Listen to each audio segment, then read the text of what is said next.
Thursday?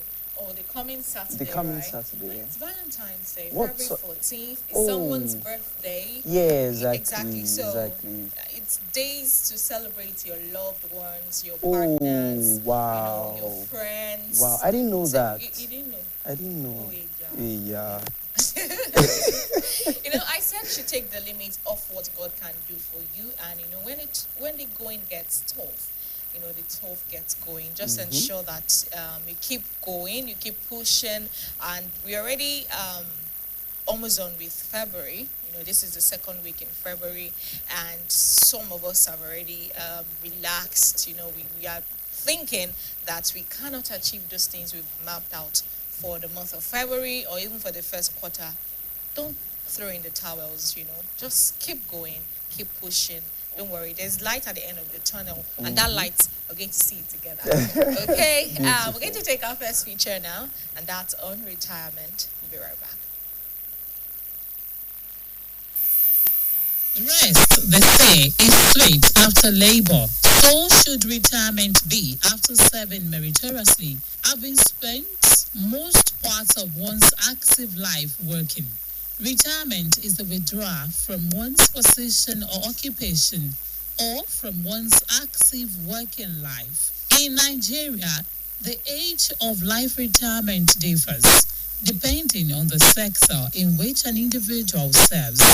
Majorly, as it is in the public sector, workers retires after 35 years of meritorious service or at the age of 60.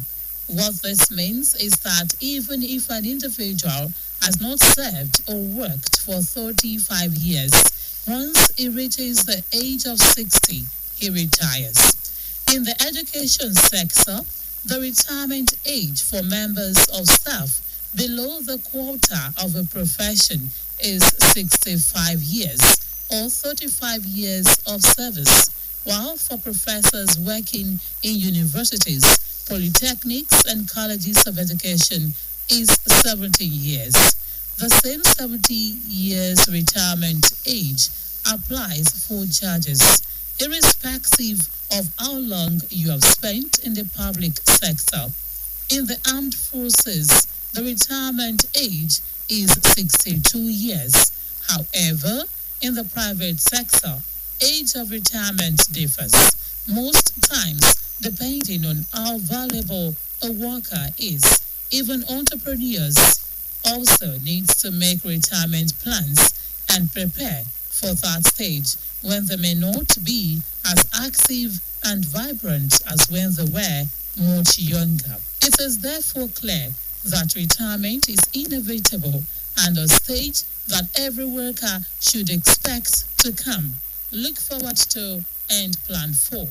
It is a stage that entails a lot of readjustment, and this may sometimes come with challenges when not adequately or properly planned. Research has shown that some workers dread this stage so strong that some even alter their age just to spend longer time than stipulated in service. While retirement can be a phase of total bliss and rest for some, it may turn out to be a complete nightmare for others. Majority of pensioners don't have a means of livelihood apart from their pension. Ideally, for those in the public sector, a steady income of a certain percentage of the salary while in active service is still received, even after the gratuity, while mostly in the private sector, a severance or retirement benefit is paid. One of the greatest fear of retirees is the regular or total non-payment of their entitlement or pension. Sometimes the stress of long queues and hardest process attached to this sends some quickly to sickbeds or early graves. This is also compounded by the health challenges peculiar to this stage of life. Health challenges such as vision loss challenge, high blood pressure, diabetes, arthritis, disabilities, or sometimes lack of access to regular medical care can rear the ugly heads. The manner which we treat the elderly today, unlike it was in the past, can also add to the problems of retirees. The younger generation always seems to be too much in a hurry, too busy to really pay attention to this set of people who may sometimes depend on or live with them. The socio-economic adjustment is also a major challenge for retirees.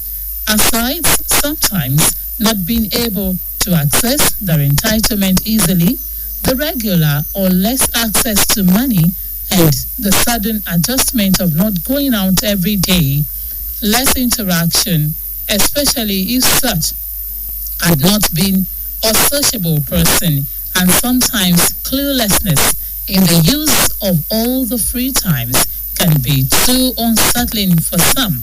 All these and some other challenges can make it really daunting. No wonder workers sometimes dread retirement. Needless to say that retirement arouses a new beginning, a new phase, and a new era entirely. It's always good to start preparing for retirement when you are still very young in the service. Not that when you retire, then you now begin to run helter-skelter here and there to make ends meet. However, with proper planning, retirement doesn't have to be such a scary stage after all. 35 years is a long time and long enough to put into proper perspective these challenges and tackle them head on. It is worth mentioning that while in active service, there is a need to make our homes a haven, a place to always come back to, and where love and understanding thrives. This is because when one finally retires, the home is where one spends most part of the rest of one's life. When it is nothing other, then one can be in for a miserable and lonely for the rest of one's life. To plan well is to live well. Whoever fails to plan plans to fail.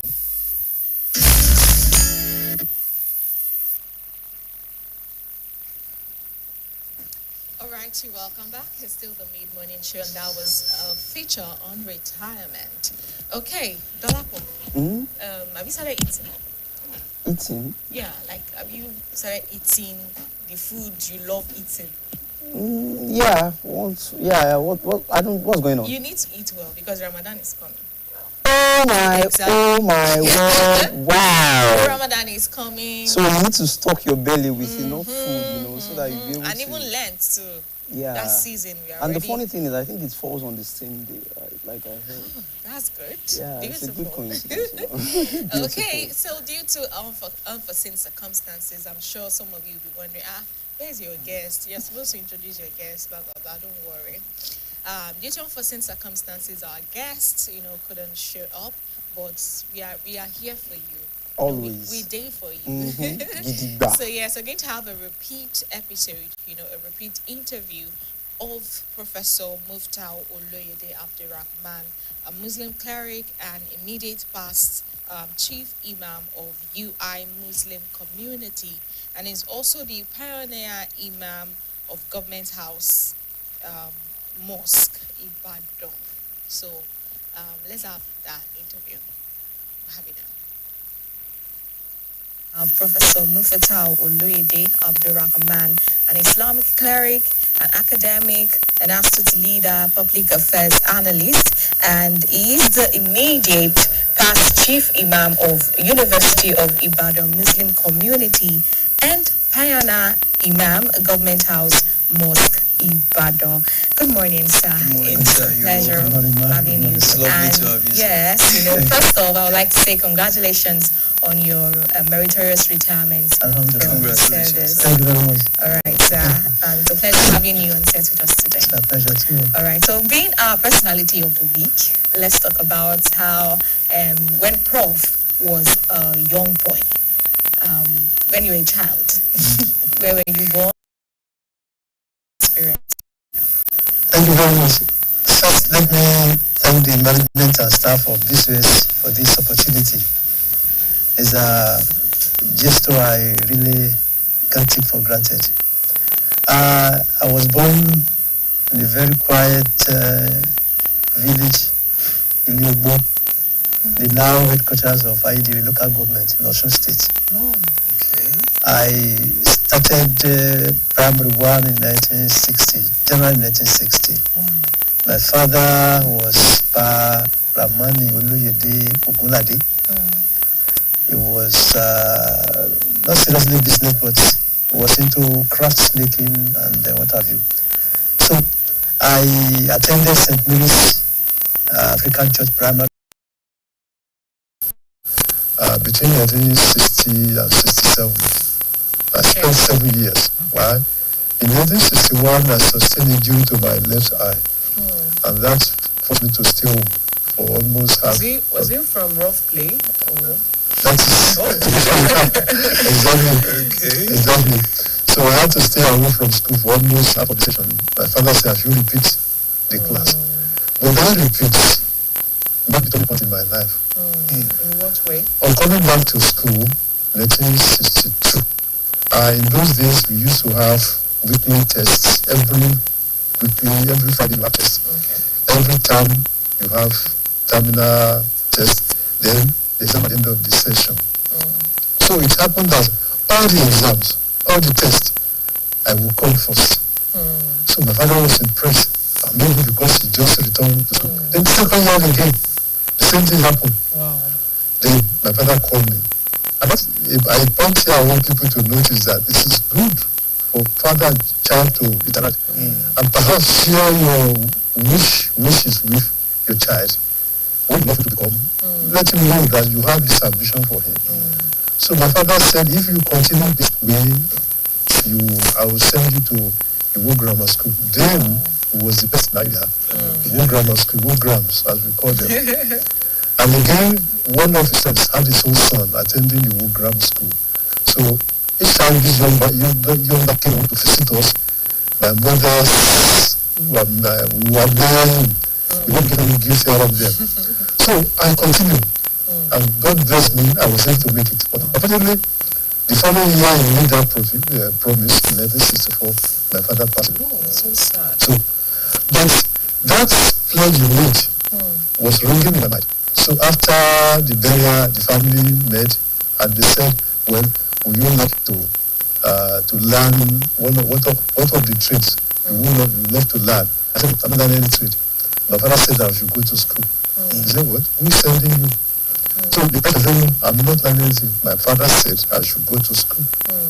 So, as look at it, around that year, one of the societies, Islamic societies in Badaya, they call them Shams Society. Okay. So they established Arabic school, modern Arabic school. So the headquarters there at Eleta. So that year they opened their branch of that school in my hometown. And my sister came in and said, well, I saw some people, they wear uniform just like that of your school, you grammar school. And I said, I like. So that's why they took me to that school. Wow. And that's how Arabic journey and Islamic studies began. So was it scholarship? No. Okay. So how did you pay for it? Well, my family, my mother and the family. From when my father left behind, he was the head of the family and he had not so rich, but he wasn't that poor. So from there, they were able to sponsor me. They didn't so much, but it was big in those days. And then I was able to finish the first part of the school, and then I came to Ibadan to complete that school. That's how the journey started. All right, so let's go back to Iliogbo. Thank you. Yes, you know, the mark that you had. You cannot forget the mark. Yes. So let's talk about the growing up, you know, the tantrums you pulled, how you were, like going to school, you're playing with siblings and all those things. Let's hear it. Well, ours was a polygamous home, friendly polygamous home.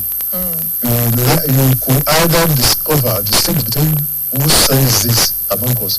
So we go in the morning all together, barefooted, of course. I will carry the portmanteau for my brothers and my own. Are you the first child? No, the last. Wow. Okay.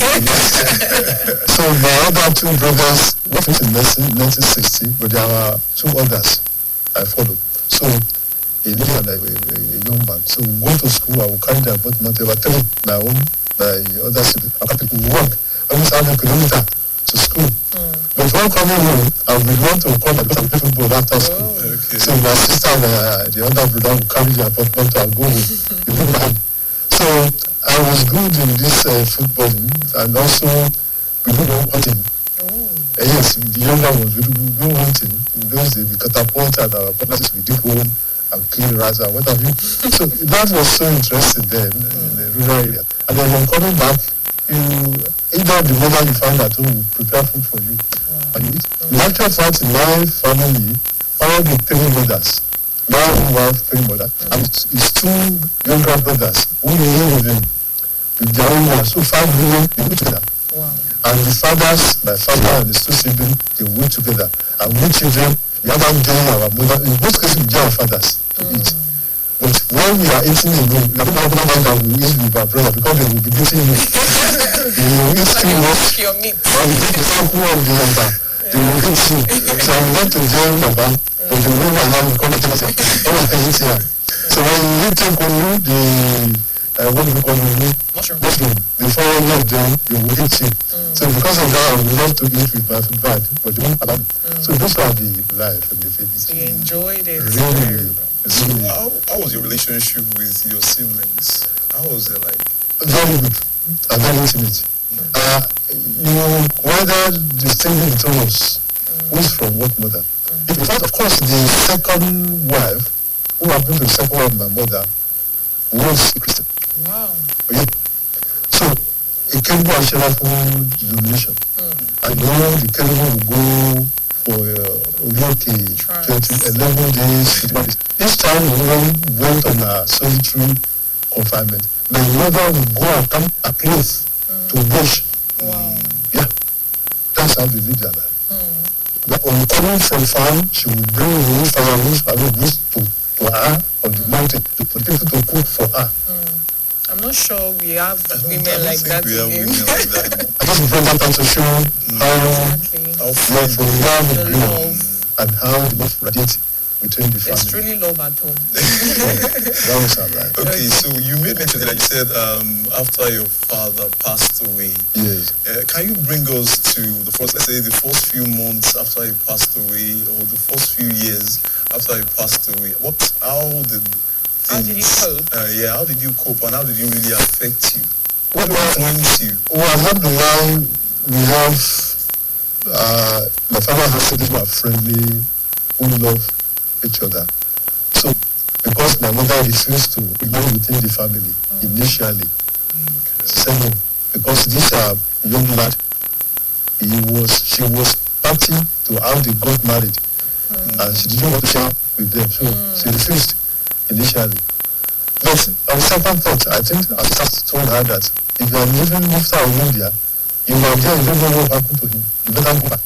She came back because of me to marry one of them. Because of me, she came back after 6 months. Yes, she came back. 6 months after, she came back. Okay. Then they agreed that, well, he has refused to learn every trade. He said he would go to school. But luckily, the Arabic school had come on board, and there was a road there. So the family took care of me together, all of them. And that is why today I'm indebted to them all. So every of them, the children could come in, and I was obliged. True. They obliged me when I needed their fathers. Prof, you mentioned that when you were done at that school, that Islamic school, you had to come to Ibadan. Yes. So how was the transitioning for you, living in the village life and coming to Ibadan? Well, it was eye-opening. It wasn't too difficult for me because we came in group. All the sets, that's the tradition of the school. The last set from the branch will come to the headquarters to compete. So we came together. No, they hired rooms apartment for us outside the school at that time. So I had no difficulty sharing a room with my colleagues, and then we live together and we enjoy it. The school was not even too far from our place of residence. So I had no problem transiting from rural to Ibadan, to the headquarters. In fact, it's the dream of everybody in the village to come to Ibadan at that time. It's either Lagos or Ibadan. That was the dream. Initially, I had offered me to go to Lagos as FM, which I refused. But now the opportunity has come for me to come to Ibadan. So I became the Austin boss, the lorry that took us that day. That's the name of the lorry, the Austin. So the first time I will enter. Wow. What year was that? 1969. Yes, 1969. That was the year. The first time I went out in the pool. So, and I enjoyed the ride. So. All right. So, looking back to secondary school life, what were your hobbies back then? What were you really interested in doing back then? I never attended secondary school. Yeah, okay. Yes. Well, I'm a favorite child. I think you can count for a secondary school. Yes, it's cool.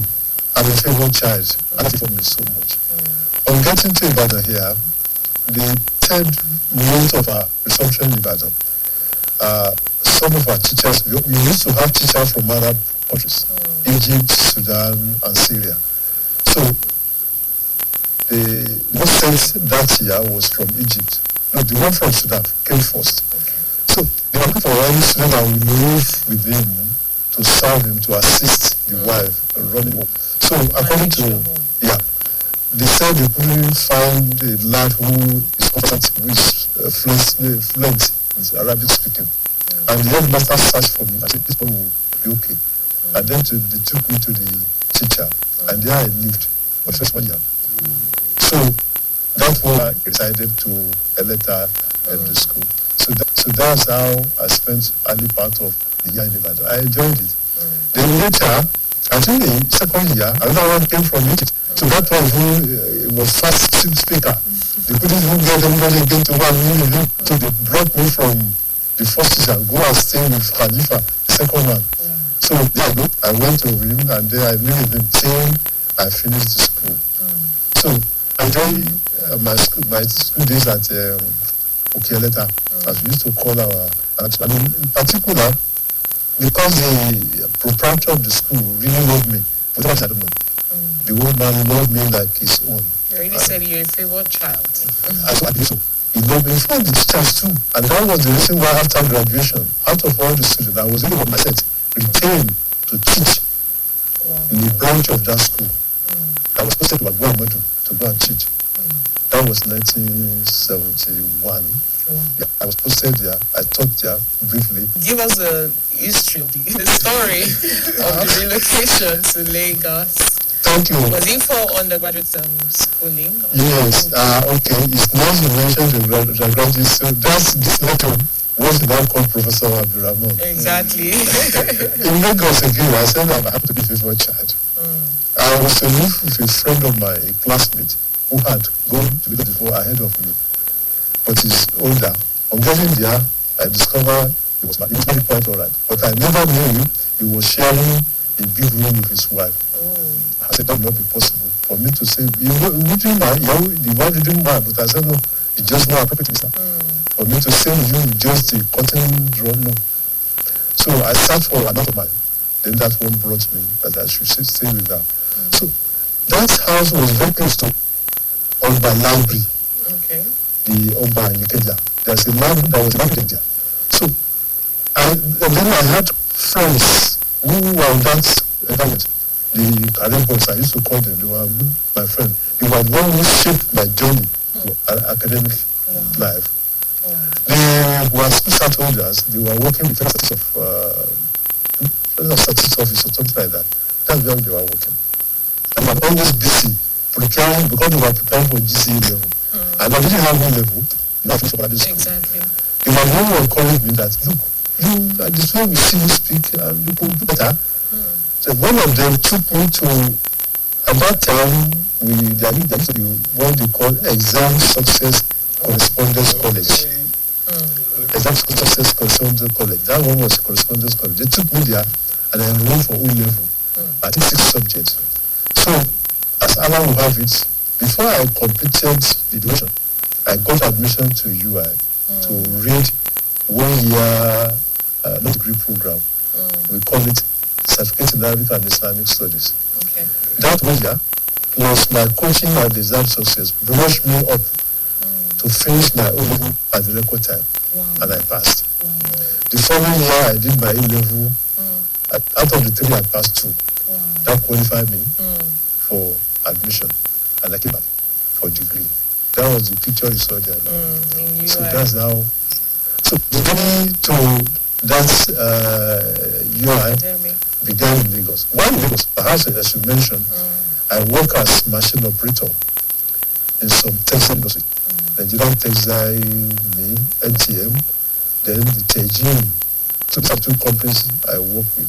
We were manufacturing textile materials. So there I had the opportunity of passing those exams, and I came to UI for my first degree. So I thank Alhamdulillah for the grace. Yes. Were there any? No, we need to take this commercial. Okay. Yeah, we need. Okay. Oh, we still have time to take the commercial, right? All right. Let's talk about. You made mention of your academics and everything. But were there any, at some point, were there any form of distractions along the way? Because the picture that you saw now, you are a very handsome man. So were there any distractions?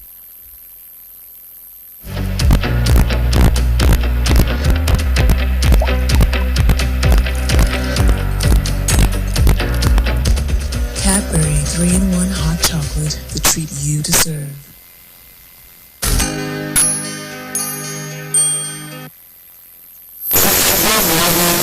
Financial, because I was paying for my course materials, then I was paying for my rent, then I sent something to my mom at home.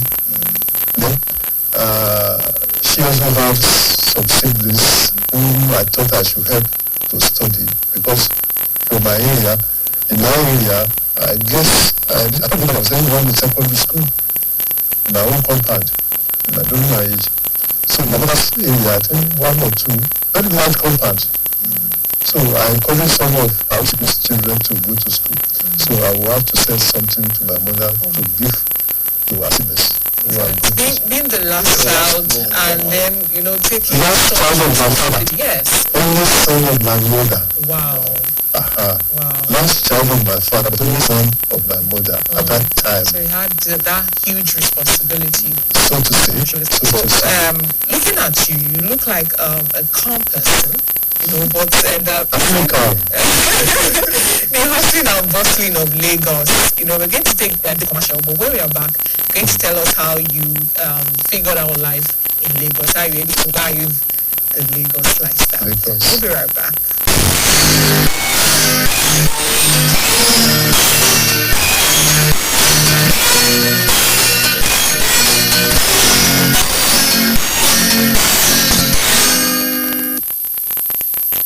Mid-morning show, and we have a personality of the week, Professor Mufatau Oloyede Abdurrahman.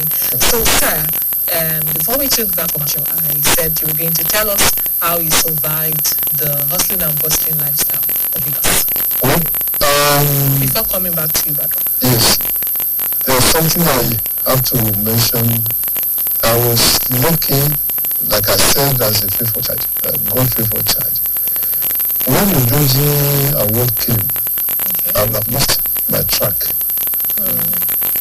Most of my colleagues who are working with me at that time, when they got that award, their life changed.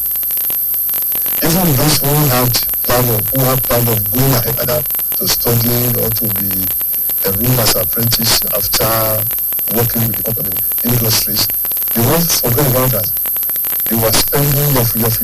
They got married, beautiful houses, decorated. In those days, green bought to the house. All of them, but I was just quite more focused. Focus on my job of passing my own level and mid-level.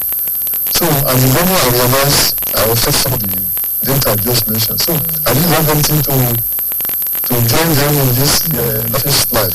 So that was the reason why I hope I'm able to survive the Lagos disaster. That would have been the disaster we talked about the other time. To have been, if I had not the money and spent it the way my other colleagues spent the money, I would have loved that strike. Because I had the lots to spend on. So Allah kept me focused. The cow in Lagos. How did you survive those months? Which area did you stay in Lagos? I stay at Omba, but I was so busy. In fact, except my friends we live in the same compound, I never had friends beyond my compound. Because from work to library, from library to work. Transportation, No, Omba is very close to where we have our industry. MTM is just work from my home to my industry. So it was not difficult to do, but it was too busy to have friends. My book and the library or my workplace. So no spare time to. You had a soft life in Lagos. Something like that. Shift to if I was in shift, I will return the whole evening. I will do the library. If I'm in the night, I will come back home for 3-4 hours. By 12, I should be in the library again. You were soft life, but you were dedicated. Alhamdulillah. To your goal. Alhamdulillah. Okay, so when you came to Ibadan and you started the undergraduate days, what were you doing, to keep money in your pocket? What were those things you... In my days, there were grants. There was, I think there was bursary. Then the whole bursary. The later they had the last 1 year or so, because Bola gave bursary. But before then, I think there was. So government gave us bursary, annual bursary. Some of us even got federal government loan at that time. The education students, they had, but I don't know what do we eat. I can't remember, 5 kobo, the breakfast. Then, is it, I can't remember, just ridiculous money. And we eat food, fantastic. Every weekend in Ibadan, we eat, I think we eat chicken, then pony, epana. So we rush to go and eat epana on weekend. We get chicken from our friends. Our friends will get and come and eat our own chicken. Yes, that's how we exchange. During the Easter, when they don't, so the pony will cook fish, you have fish. They say, we are not eating that today. We go outside and eat. So after the Easter, we go back and eat. So it was so interesting. Even if you don't want to spend your money, the things are free for you. You can go to a cafeteria, just drink 2 cups of tea, not more than that. What year is this? First, for certificate in between 1976 to 77, that's the 1 year program. Then 78, 79, 79, 80, 81. So then even weekends, the laundry people will come and collect your clothes. I think 6 pairs maximum, either 8 or 6 pairs with your bed sheet. They will wash it for you and return. Schooling then was ballers. It was interesting. And you will love to eat. To read. The library was except the university. In every reference they gave you back, you find that in but you find it there. In my days, photocopies are not that popular. The books are there for photocopy. Then you can get the book. So you get the book, because you borrow the book, you return after 2 weeks. If they find you. So that's comparing it to how education is, but before we even go there, let's look at admission process. How, it seemed as though it was quite easy, but as it is now, it's like, on the flip side, it's not like the way it was. We are the difference, or is it? We are the first set of jump. Okay. To control direct entry. I remember, it's either you have 2 levels plus 3 levels, including English, if arts student. For sciences, there must be maths. At that time, maths was not compulsory for maths students. So if I comment on that, in fact, arts was by direct entry. There was no primary something for for arts subject. Only science, they have the 4-year program. And arts is 3 year direct entry. And it must either be level 2 or level, or 2 A level, 3 O levels. But you lost English compulsory. That was if I remember very well, that was additional requirement then. Yeah. So what would you say kept you going all the way with the passion for education you got? My father's speech, always, I remember it every now and then. Because what he would, I guess he wanted me to be a technician. Not maybe, because they were like away. Because they form a separate class. You know, people then, the elite in the city. So I believe he wanted me to join that elite by being an Akawi. So I always remember that day and where he told me that he would love me to go to school, and that kept me going.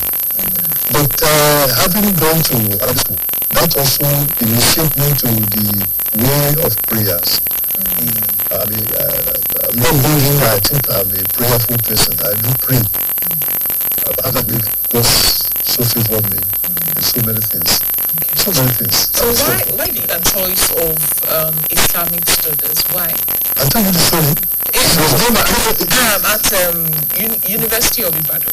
Yes. Why not go for another course? I could have, but that's where I started. Because by not going to learn a trade, Arabic school, the trouble of learning one trade or... It spurred your interest. All my interest. Yes, and when I got to Ibadan for the other part of the program, and I was beloved by teachers, the father. So I thought this is the course to go. So what else would you have studied if not history? And I'm a historian. Today, in fact, people know that this is there for history. Even my sermon, people are telling me that you are more social than I really love history in particular.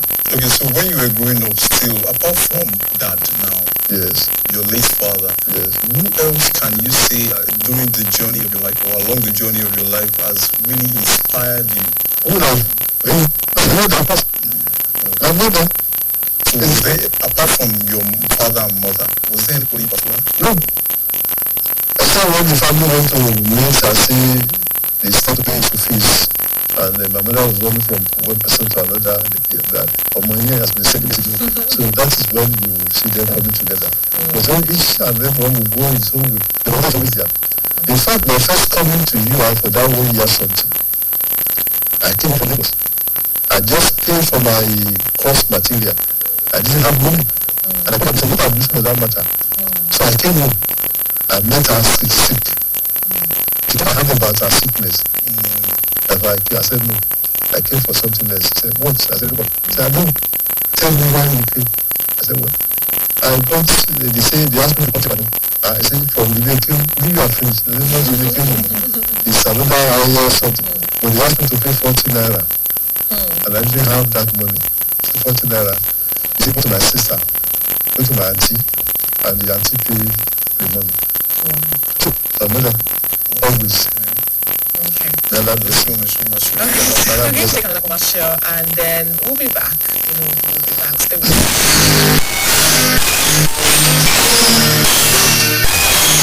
Say learning is fun, but as a mom, I see how demanding it can be for my child. That's why I ensure he starts every day with a cup of Bonvita. Bonvita. Prepare them to win every day.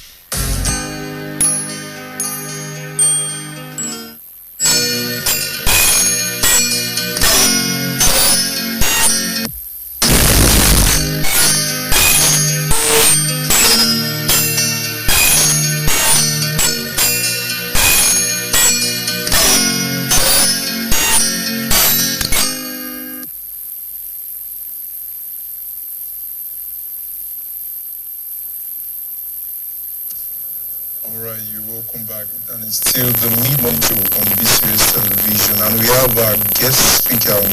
We have Professor Mufta Oluyede Abdurrahman. Daddy, you were talking earlier, you made mention about your father and your mom. So, growing up, were there any other challenges you faced growing up? I can't remember. That is unbearable. There are more challenges, and there were, but it was not people. So Allah made me survive. I don't remember anyone that is so African. I don't remember anyone. So you mentioned that you love football, you were playing football growing up. So when you got to the University of Ibadan and you were just going to the library but you had free time, you beat where you were able to go to Poly to eat their own food. So did you go back into playing football or what were the hobbies? When I'm getting to Ibadan, we joined the Muslim Society of Nigeria. Okay. That became the new hobby after I finished the MSSN activities. Go there for Islamic affiliation or national conferences, and also I used to be the director of studies, so always engaged. So, and that society as it were made most of us around that time was well organized there, and incidentally our generation had conflict within power, the government power then, on account of Islamic studies in school. So we had a lot of demonstrations, write-ups, and then community to sensitize the community about what we wanted the government to do for our police outside the social institution. So that took our time, that engaged us. We never had time for football again. No more time, because we are also to look after our own colleagues who are not that fast. And by virtue of my area of specialization, I'm going to who will come and speak to our colleagues who will discover are not having the religion properly. We will also be the one to guide them. And also we have this which we have to minister onto. So that took our time. My time in particular. So I never had time again for football. So how were you able to drop that and education, combine both? Well, what we do is investing life for education, because you have to teach, you have to read, and my working is Islamic studies. You have to become the head of study. Yes, aided each other. You have to answer questions, do the vacation courses. And even I used to go to them, the radio there before TSOS. Okay. You go down to teach. So I will teach you at issue. So before you go, you have to read. So that also helps us in shaping what you are doing as students of Arabic and Islamic. So there was no time for footballing again. No more time. So how else would you describe your personality now? Because obviously you are a calm person, very reserved and all. How else would you describe yourself?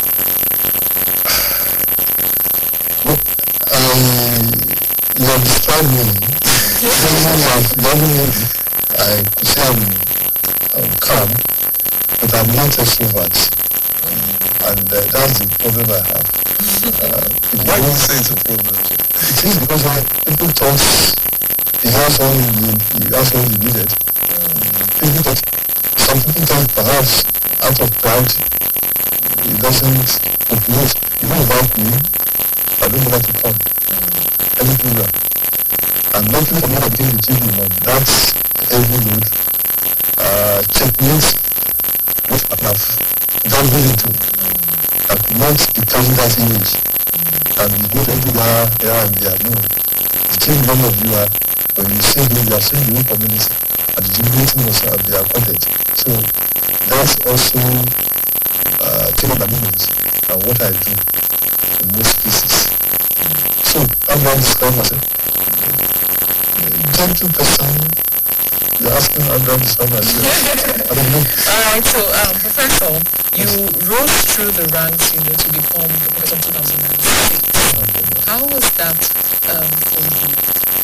Looking back to your journey and then rising to be a professor, the highest cadre in academic. I want to appreciate the importance of being a professor in the University of Ibadan. From the front in Nigeria, I was there for external examiner. And the fellow was telling me that you have to come to South You know, but your standard over there is too high.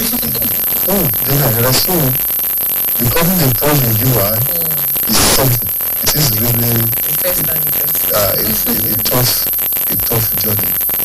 And I had a singular, I'm not unfortunate because my first attempt to that promotion in 2002 suffered a setback. Because there was misunderstanding between my faculty and the university management on the interpretation of promotion guidelines. To say us that faculty had to withdraw from the exercise that year. All of us, we had to tell us, the faculty withdrew and they said no, the faculty is not participating. Until elder professors, former vice chancellors came to resolve it, and then a committee was put up to perfect acceptable promotion guidance, and then we apply again. So at that time, the guidance did not for us again. So we had to apply for associate, the reader, which we call associate, instead of full professor. So and later, we now apply for full professor. So it wasn't easy for me particularly rising to that level. I can't imagine that from that background, I didn't blame anybody and I was not accusing anybody. But all is to make for me to praise myself that a person that offer of that day, his father wanted him to go to school, but he could not be sent. But today, such that child became a professor, not only ordinary professor, the Premier University. No, it's an achievement. Truly. It is a living. Alhamdulillah, it's living. So that's how it was, and how it is today. I thank Allah. It's a special person. The academia, there's this notion about lecturers being unpaid, lecturers underpaid, and so many drama and that we hear of. So, and even after strike, so those periods, would you rather say that you supported some of the things they were fighting for, or you were like, okay, let it have its full course. Let's see how this will turn out. Talking about national federal government is a case of misunderstood patrons.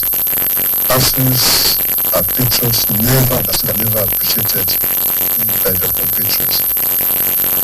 It's unfortunate. If people like me who attended school, the feeding was fatally free, everything fatally free, and I became something like that. Turn around to delay others that opportunity. And that's what's happening outside us. If you cross ASU, most of them enjoy what I've just mentioned now. And when the same people now delay other children from that opportunity, the children will not pay, but they want them to come. That's what ASU is saying.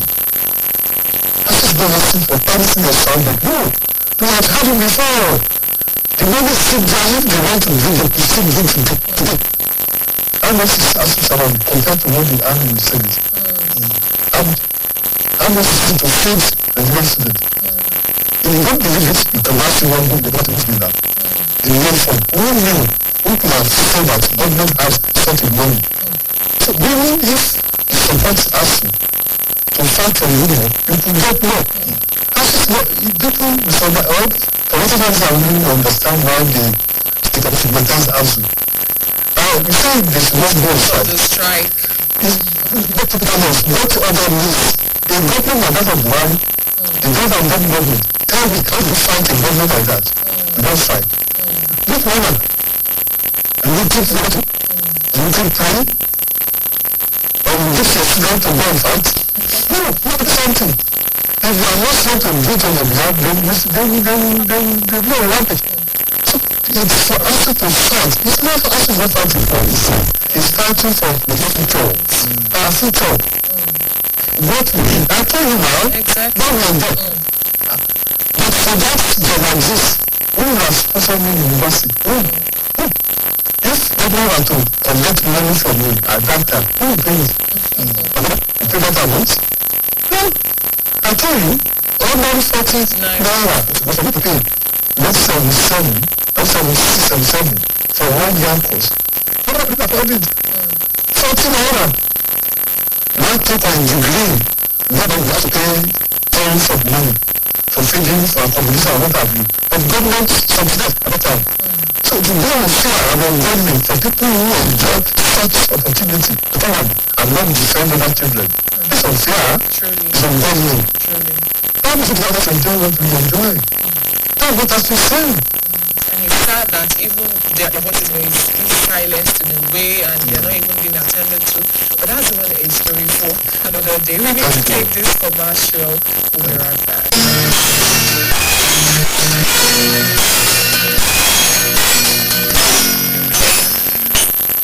Okay, welcome back. It's still the mid-morning show, and we have a personality of the week, Professor Oloyede Abdurrahman, an Islamic cleric, an academic, and a public affairs analyst. So, Prof, I'm glad we were able to talk about the ASU and federal government's issue. So, while you were at the University of Ibadan, serving as in your profile, I saw that you served as an assistant working at the Obafemi Awolowo Hall and being a lecturer as well. So how did you handle students? What was your experience like with handling students? You know how students can be, having youthful exuberance and the like. So how were you able to deal with that? Well, actually, the staff body is working with the wording of the hall. And I know how who won. Yes. The boys in our world. Yeah, because this is now female women now. Yes. The boys have been taken out. So you have management team in each of the halls, whereby you discuss about their affairs. Then you have the one executive to who partner with the leadership, the management in the hall to take decisions about first the sanitation, then the rules of other areas, and also the security of the hall. So, besides when they see that you are doing upright, they will support you. They join hand with you. It's not going to play game with them that they go on rampage or do recalcitrant. So it's not reasonable. They are our students. We are there because of them. So, and if you need that as not people, we are here to make this place habitable for you. I will sleep here. I will sleep here. So, take it easy. So, let not destroy and damage infrastructure. Let us create a container to know atmosphere for you to live and to read. So, you will cooperate.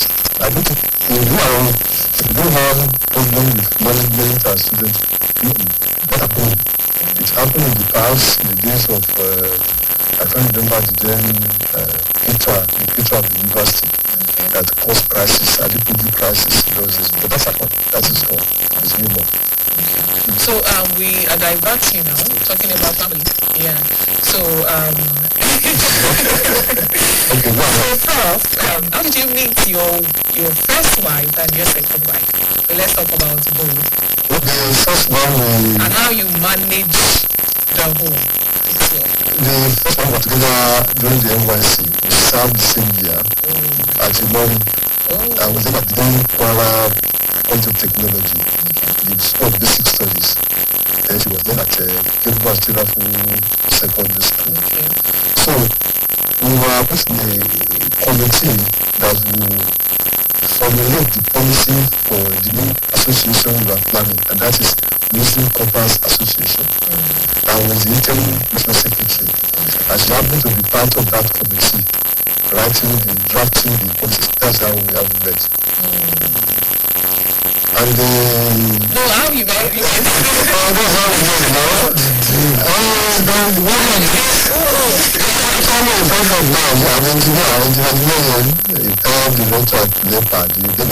Was also like that. It was one move, don't count this thing.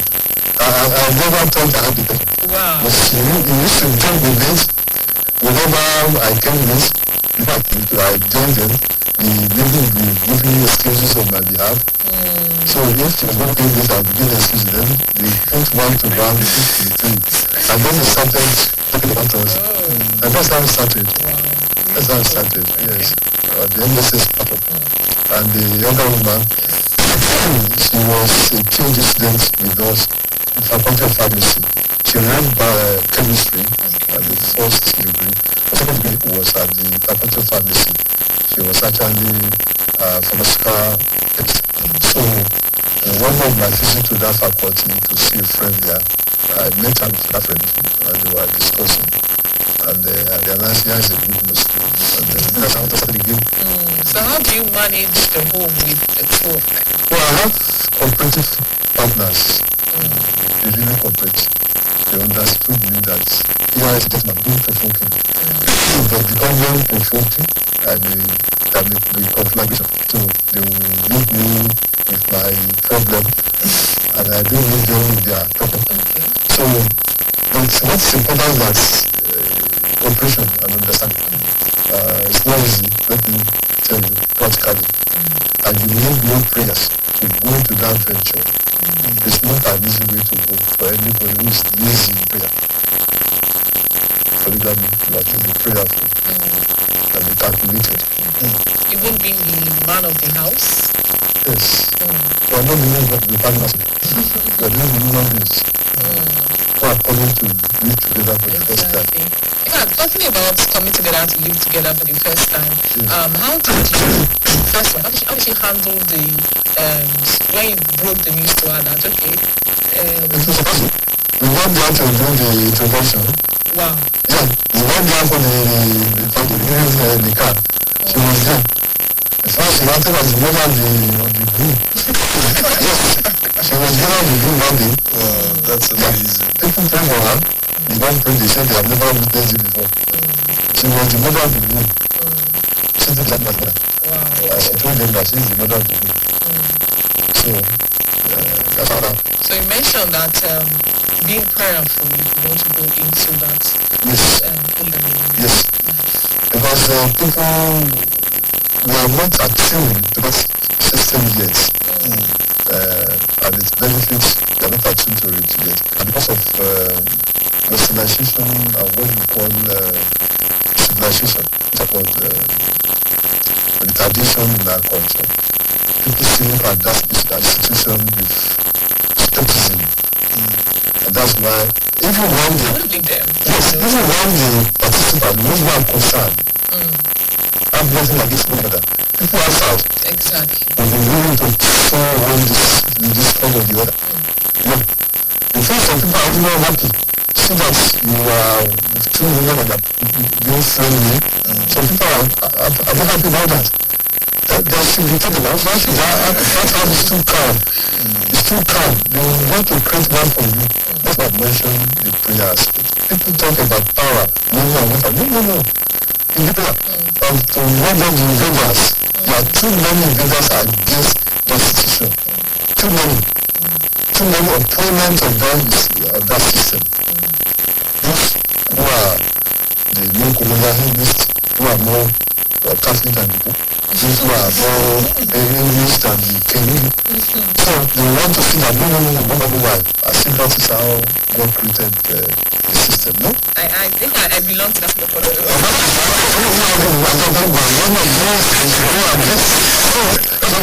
People go down in prayer, seriously, and perfectly too. Let's talk about how you celebrate birthdays and anniversaries. How do you do it? Your wife. With your wives, your children and all. I will suppose you. I don't believe in birthday. Wow. I won't do it. Except the last one I did not retiring. It wasn't my idea, it was that of my community. Wow. I thought I would just be the same house. But they said, you can't make a good idea. 19 years of immersion, you want to do this way, doing it, no. They are not going. That's such a big achievement. According to them, they say, How did that make you feel? The first time that you celebrate something like that? I felt good because my community, I never knew we appreciated me to that. I never knew for that until then. I never knew. So, not because of the ways and what have you, but because my community for so I used to think that because of my harsh words, I'm not a good preacher. I'm not a good preacher. Something too obtrusive. And that's why it's happened to me. And we are doing what bringing what Allah says. This is what the messenger said. So let us follow. And we are going to take kindly to people bending the rules. And on top, because I don't talk about the most people like me. I never think they love me to that extent. I never knew. Until they said, no, you are not going. You are going to celebrate you. Wow. On that 78th. In fact, there are 2 programs. They have program for... Wow. They have a program for on that day. One session, and also the ceremony of. So I felt good, and I thank Allah for the opportunity.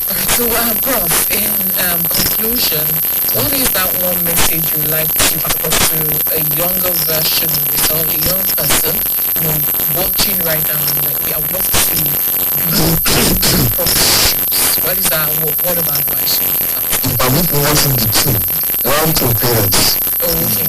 Let us have aspirations for our children, and let them do what we aspire for them. What we desire for them. It's one thing for them to take to it or not, but then they know that I would love you to be classic. Because it happened to me. My father has happened to me. From my eyes to be classic. And the other is that as a teacher in the university, let us remember not have our children somewhere else. Whatever we do to other people's children, the facilities of our children, in one way or another, that is not karma. Islam cannot to deal to that. As you reach so you do. So otherwise, tertiary, non-tertiary, let it be at our back, the back of our life. But the soul will reap one form or another. So that day that's part of when we are dealing with other people's children. Thank you so much, Professor Mufata Widi Rahman. It's been a wonderful and insightful time with you on set today.